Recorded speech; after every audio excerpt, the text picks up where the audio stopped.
Биз колдонгон желим идиштердин ден соолукка зыян экенин билчү элеңиз. Желим пакет, желим идиш, желим бөтөлкө, айтор жашообузду пластиксиз элестете албайбыз.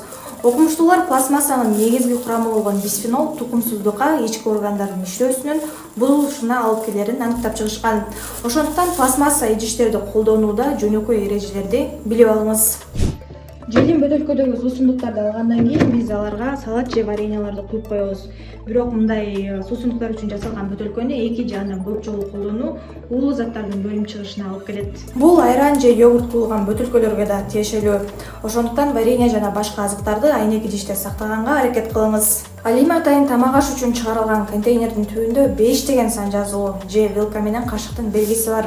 Мындай пластик идишти көп жолу колдонсо болот, бирок жогорку температурада зыяндуу заттарды бөлүп чыгаргандыктан микроволновкада тамак ашты ысытуу сунушталбайт.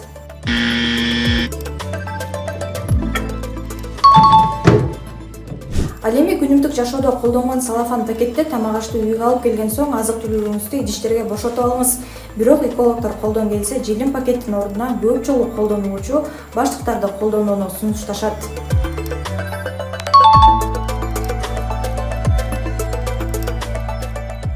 Пластмасса пайда боло электе биздин ата-бабалар азык-түлүктү экологиялык таза куржундарда жана жыгач айнек идиштерде сакташчу.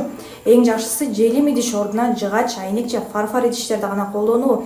Себеби пластмасса суу жана топурактын составын дагы бузат. Топуракка түшкөн пластмасса уулуу химиялык заттарды бөлүп чыгаруу менен сууга кошулат. Ал топурак жана суудан өсүп чыккан өсүмдүктөр кайра эле биздин ашказаныбызга түшөт. Дүйнөлүк океандардагы таштандылардын 80% да пластмассадан турат. Деңиздеги жаныбарларда жер үстүндөгү жаныбарлар сыяктуу эле желим баштык бөтөлкөлөрдү жеп алып, ашказаны сиңире албай, өлүмгө же ооруга дуушар болушат.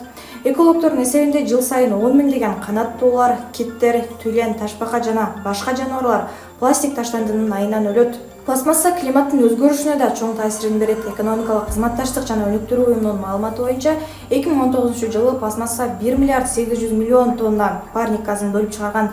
Парник газы болсо дүйнөдөгү аба ырайынын өзгөрүп, температуранын жогорулашына алып келет. Муну өлкөбүздө жайында адаттан тыш ысык болуп, кыштын жылдан жылга кыскарып жатканы менен түшүндүрсөк болот. Мындай кырдаалда пластмасса идиштерди колдонуудан акырындык менен баш тартып, таштандыга ыргытпай атайын тапшыруучу жайларга алып барып берсек болот. Мисалы, Бишкектен чогулткан желим таштандыларыңызды тазарга тапшырсаңыз болот. Ал үчүн тиркемесин App Store же Play Market аркылуу телефонуңузга көчүрүп алыңыз. Кененирээк маалымат алуу үчүн бул номерге чалсаңыз болот. Ошондой эле желим бөтөлкөлөрдү өзүнчө бөлүп таштандыга ыргытсаңыз, аны бөлүп алуу башкаларга ыңгайлуураак болот. Муну менен сиз айлана чөйрөнү таза кармоого жана өзүңүздүн ден соолугуңузду сактоого көмөктөшө аласыз. Сиз менен мен Альбина Айбек кызы болдум. Кийинки чыгарылышта көрүшкөнчө аман туруңуз.